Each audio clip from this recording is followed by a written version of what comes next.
to a high school graduation.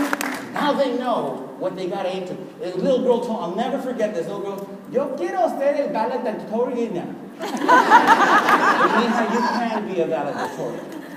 You can and you will. That's what this is about, ladies and gentlemen. And here's the thing. This 92% graduation, we went from 74% to 92%, ladies and gentlemen. We rocked it because we learned that we are not in the business of just teaching, reading, and writing, and being bilingual. I got to be straight with you. We are in the business of saving lives. That's why the American Heart Association next door needs to include us in their pathway. Because that's what we do.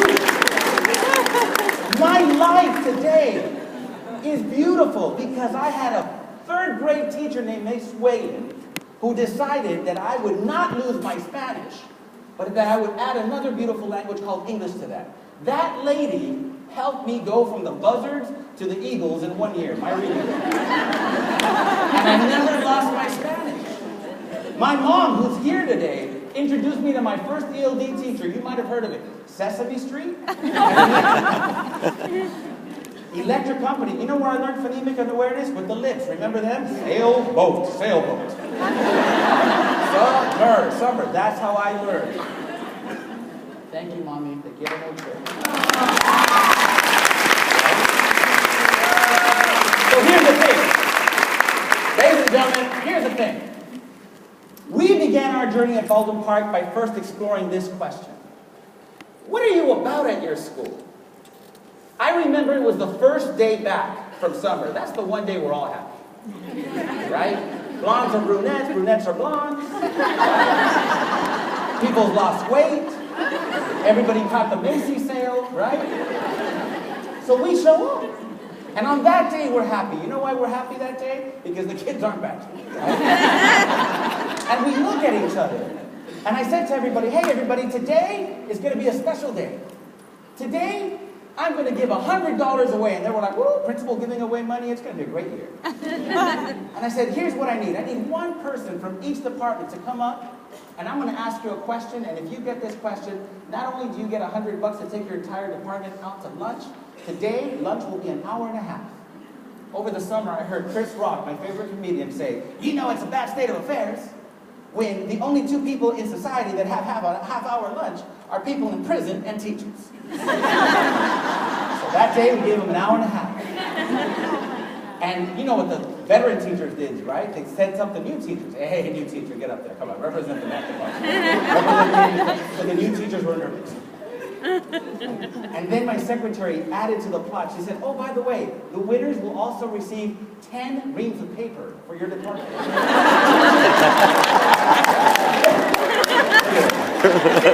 This was the reaction. And we knew they were going to take it serious, but you know what? They called back the new teacher. Hey, new teacher, this just got real. Come back. Come back. Hey, you went to Harvard. You go. And this is the question I asked them. Write down our mission statement. And this was their reaction. I don't know. All kids can learn. Technology rules. Lifelong learners. Nobody got it. Now, the reason we didn't get it was because it was a little unclear. Come along. And the English department worked on this in preparation for WASP back in 2005. So we decided, let's stop being hypocrites. Let's get together at Luis's house. And we did. There's the famous picture back in 2006. When we got together and we started having a serious discussion about what is it we're all about? What is it why can't, do we have to be a group of people that shares a parking lot but then does whatever they want to do in their own classroom? Maybe there's a better way of doing this. Maybe there's a better way of figuring this out. And for 3 months, we worked on a mission statement. 3 months. And in the end, this is what we came up to graduate all students with high levels of academic and personal achievement ready for post-secondary excellence through research-based instruction in a collaborative system of support. Did I get it right still? Yes. Still no. And ladies and gentlemen, here's what made us revolutionary. We had a mission statement, but now we had to live it. Because there's certain words there that are open to interpretation, like the word all. See, all doesn't mean the kids that want to learn. All means even the kids that don't want to learn.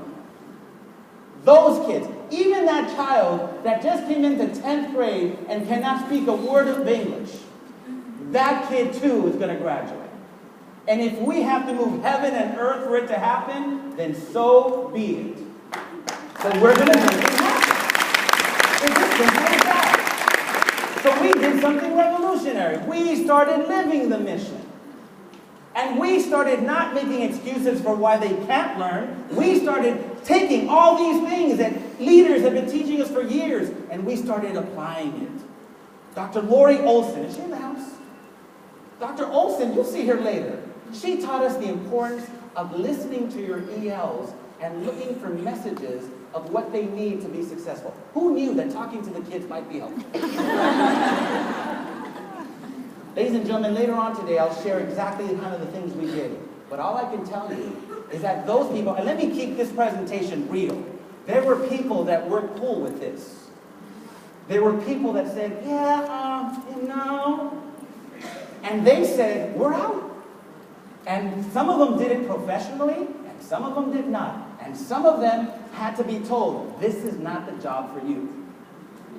Because let's kid ourselves, we're not all about this. They were good people, don't get me wrong. But they were not about this. We needed a team of people to practice, here's something interesting, leadership. Have you heard of this word? It's fascinating. Everyone thinks they know what it is. They look at pictures of Dr. Martin Luther King, right? And they say, that's a leader. Or they look at Rosa Parks and they say, that's a leader. And thank God I'm in California, because when I show the next picture on the East Coast, they all think, oh, Luis threw his uncle up there, right?